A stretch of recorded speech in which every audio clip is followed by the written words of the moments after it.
Foodie alert, we have an extra special guest this morning, one many will instantly recognize, Gail Simmons. She is known to millions as a regular judge and critic on the #1 food show on cable TV's Bravo's Top Chef. She's also special projects director for Food and Wine magazine, and we're delighted to welcome Chef Gail Simmons to the dish, especially since she made brunch this morning. I did. I figured, you know, often on television I'm cooking big pot roasts and things, and it was so nice to just come and bring you actual breakfast. So walk us through it. Yeah, what take do us we through have? this. Sure. Well, the centerpiece of our brunch today is a really special dish to me, a really special dish in my life.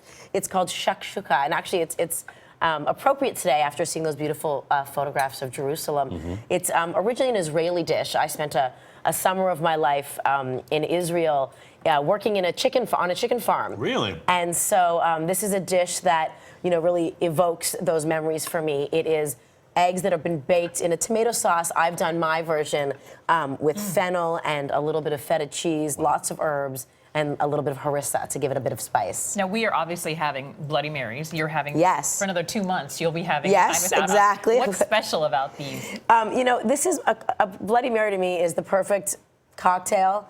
You know, exactly, I'm off the vodka at the moment. However, this one to me is really great because it has a little bit of an Asian twist to it, a little flavor. Instead of the typical hot sauce, the typical Tabasco, for example, I'm using sriracha in this. This is a Food and Wine recipe that I love because it's really simple, a little bit salty, so it's great to eat in the morning with food, to drink in the morning with food, and it's got sriracha in it as the hot sauce. This is definitely not virgin, this one. No, we made that special for you. Thank you so much.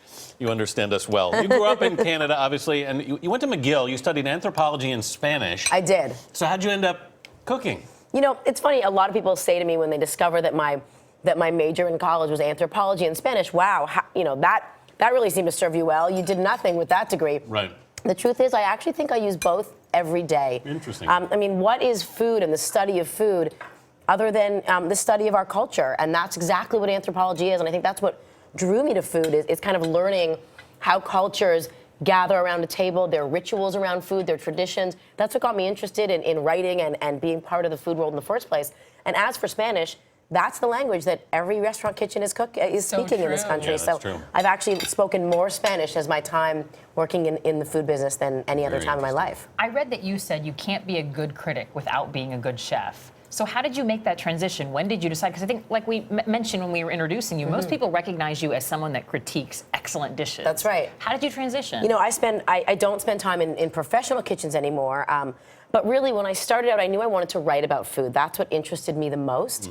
And I was working for a newspaper and a magazine in Canada, and I wanted to get ahead, and I wanted to, you know, take the next step and really focus on food. And an editor came to me one day and said, look, if this is what you want to do with your career, you need to learn about food. You know, any writer needs to know its beat, its focus before it can really be an authority. And I took that advice to heart. So that's when I moved to New York City, went to culinary school, and then went to work in kitchens. Because how can you speak the language of food and truly convey your thoughts on food if you don't really understand how it's made? And that was really important to me. I read a story that a friend, when you were having trouble deciding what you wanted to do, and a friend said, write down what you love. And what did you write down? I wrote down 4 words because I was stumped on what I was going to do with my career, and my mother was getting very worried. I wrote the words eat, write, travel, and cook. And I thought that it was sort of a joke to write those words down and think they could be a career, but this friend of mine who suggested I do this exercise looked at it and said, well, there it is. Go do it. What are you waiting for? Check, check, check. And that was the start. When you think about Top Chef, though, I think of it as really a trailblazer. I mean, before you guys, there was really no celebrity chef as we know them today. How did you even get involved in that? I think we're very proud of how far Top Chef has come over the last several years. You know, we've done 11 seasons. We're in New Orleans now, which is really exciting. It was an amazing season to be part of. And when we started, we were really the first of our kind, really the first food. There were tons of food shows before us, and there were certainly some really big names in the celebrity chef world, one of which being Emeril Lagasse, who's back with us now on Top Chef, which is amazing.